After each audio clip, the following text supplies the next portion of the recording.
Bonjour Rémi, Bonjour merci Daphné. beaucoup d'être avec nous chez Le Bon Courtier. Donc est-ce que tu peux te présenter pour Bien les sûr. personnes qui nous regardent? Donc Rémi Cossin, lorrain d'origine et lorrain d'habitation. J'ai un parcours assez classique. Je suis un ex-banquier frustré, c'est comme ça que je me définis. Frustré surtout de ne pas assez consacrer de temps à mes ex-clients et ex-prospects. Et c'est pour ça que j'ai rejoint Prépro et le courtage en financement professionnel. Alors Rémi, est-ce que tu peux nous expliquer en fait ce que c'est qu'un prêt professionnel et à quel moment dans la vie de l'entreprise on a besoin d'un prêt professionnel? Alors, un prêt professionnel, c'est une des solutions qui peut exister pour répondre à un besoin de financement. Donc, ça peut être la création d'une entreprise ou la reprise. Donc, au moment de la création, il y a des travaux, il y a peut-être un pas de porte, un fonds de commerce à acheter. Tout ça peut répondre à... Enfin, il peut y avoir un prêt professionnel qui se met en place comme d'autres types de financement, du crédit bail, des prêts d'honneur, des choses comme ça. Là où on met en place un crédit professionnel, donc j'en ai parlé juste avant, c'est par exemple à la création ou reprise d'une entreprise, dans le cadre d'un développement aussi de l'entreprise. Donc le développement, ça peut passer par acquisition d'une voiture, des travaux, également dans le cadre de l'acquisition de ces murs professionnels. Voilà, qu'on décide d'être propriétaire de ces murs dans le cadre d'une opération patrimoniale, par exemple. Alors en fait, j'ai beaucoup de clients chez Le Bon Courtier qui sont chefs d'entreprise et qui du coup ont besoin tout au long de la vie de leur entreprise de prêts professionnels. Ils savent pas forcément, voilà, s'il faut aller voir leur banque, comment il faut faire. Est-ce que tu peux nous expliquer comment faire pour obtenir un prêt et aussi quel est l'avantage potentiellement de passer par un courtier en prêt professionnel, que ce soit à la création ou lors des besoins de financement le long de la vie de l'entreprise? Donc, pour obtenir un prêt professionnel, et c'est pas simple, il faut s'armer un petit peu de patience et surtout bien comprendre que le banquier a besoin de beaucoup d'informations, il a besoin de se projeter dans le business ou futur business du chef d'entreprise, et pour cela il y a des documents incontournables, un business plan, un plan de financement bien équilibré. Et c'est pour cela que le métier de courtier aujourd'hui est très important, parce que j'accompagne moi les chefs d'entreprise et futurs chefs d'entreprise en collaboration avec l'expert comptable pour les aider à un petit peu décrypter d'ailleurs tous ces mots, business plan, plan de financement, et puis les orienter vers diverses solutions de financement qui peut exister. Comme je disais tout à l'heure, le crédit professionnel à la banque est l'une des solutions, mais il peut exister diverses solutions, et chez Prépro, on a ces diverses solutions à vous proposer. Alors le problème que souvent les chefs d'entreprise rencontrent, c'est que ils ont très envie de développer leur entreprise, mais ils ont aussi très peur de se porter caution des emprunts qui, suivant la taille de l'entreprise, peuvent être assez importants. Est-ce que cette caution-là, elle est nécessaire et qu'est-ce que ça veut dire? Alors, je vais d'abord donc définir ce que c'est la caution solidaire, et après on peut voir si on en a réellement besoin ou pas. Donc la caution solidaire, c'est l'une des garanties possibles que la banque va demander pour l'octroi d'un crédit professionnel.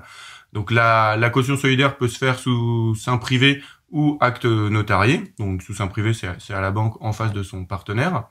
En somme, c'est un document qui dit que si le financement venait à mal se passer, la banque viendrait à faire jouer les garanties, et donc vous demanderait à titre personnel de rembourser tout ou partie du crédit.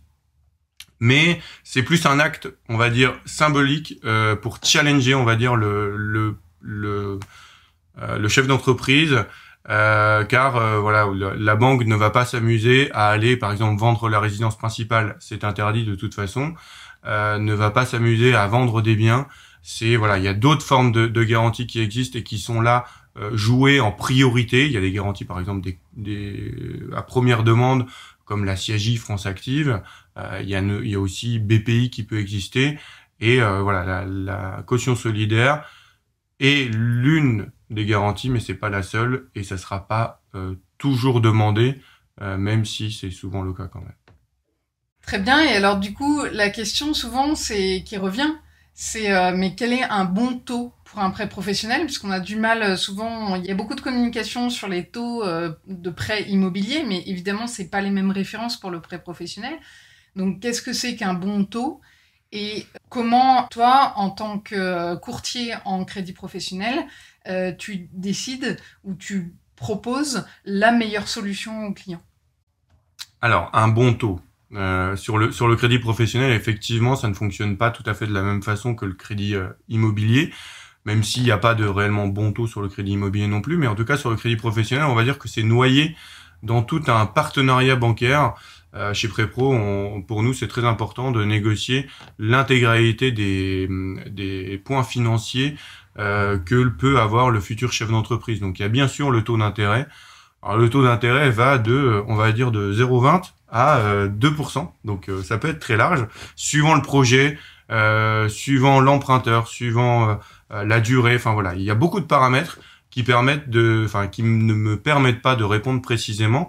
Par contre, c'est l'une des caractéristiques qui entre dans le partenariat bancaire. Donc, il y a le taux, il y a l'assurance, il y a les garanties aussi qui sont à négocier, puisque une garantie, le coût d'une garantie n'est pas toujours la même. Il y a aussi tout ce qui est la banque au quotidien et les frais monétiques. Tout ça, c'est un package qu'on négocie.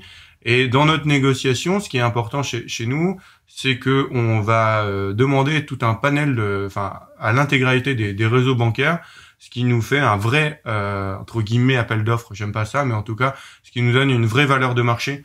Et le client va pouvoir choisir dans les différentes propositions de partenariat bancaire qu'il va recevoir. D'accord. Et du coup, pour tous les futurs chefs d'entreprise qui regardent notre vidéo, je voulais savoir, est-ce que tu avais des astuces, des choses incontournables qu'il faut qu'ils préparent pour leur prêt professionnel? Me contacter, déjà. Non.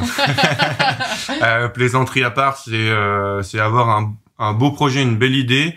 Ne fait pas tout, il faut aussi bien l'englober. Comme je disais tout à l'heure, il y a le document, on va dire, incontournable, qui est l'un des documents, c'est le business plan. Le business plan permet de raconter ce que vous allez faire, comment vous allez le faire, et permet aussi de montrer toute la partie chiffrée qui va parler aux banquiers, bien sûr, qui va peut-être être un petit peu néambuleux pour vous, mais qui est hyper important pour nous, les experts en financement. Voilà, il y a tout un tas d'autres documents, mais le plus important, c'est de faire un beau business plan. Et là-dessus, je peux vous accompagner également. C'est ça, donc quand un client te contacte, en fait, toi, tu vas l'aider à rédiger tous ces documents pour avoir un dossier parfait à la banque. C'est ça. Alors, je vais pas le rédiger. J'ai des partenaires qui m'accompagnent pour faire ça. Mais par contre, je l'oriente, on va dire, dans la rédaction. Alors, la rédaction surtout chiffrée. Donc, le plan de financement notamment, comment calculer le chiffre d'affaires suivant le business et tout ça. Ça, c'est hyper important et il faut que le futur chef d'entreprise connaisse tous ces points importants. Mais du coup, le chef d'entreprise, à quel moment il faut qu'il te contacte dans le déroulement de son projet? À quel moment il faut qu'il sollicite ton aide? Alors moi, en fait, je m'adapte, on va dire, au coup de fil. S'il est encore à les stades de graines, je peux, je fais un accompagnement à partir de là, jusqu'à, on va dire, le dossier qui part tout de suite en banque. Je préfère mener à bien, on va dire, au stade de graines, puisqu'on peut ensemble monter le projet et puis le faire évoluer ensemble. Et au moins, je me nourris du dossier et lui se nourrit un petit peu de mes conseils également. D'accord. Eh ben, merci beaucoup pour tous tes conseils. Mais de rien, Daphné. Et puis à très bientôt. À bientôt.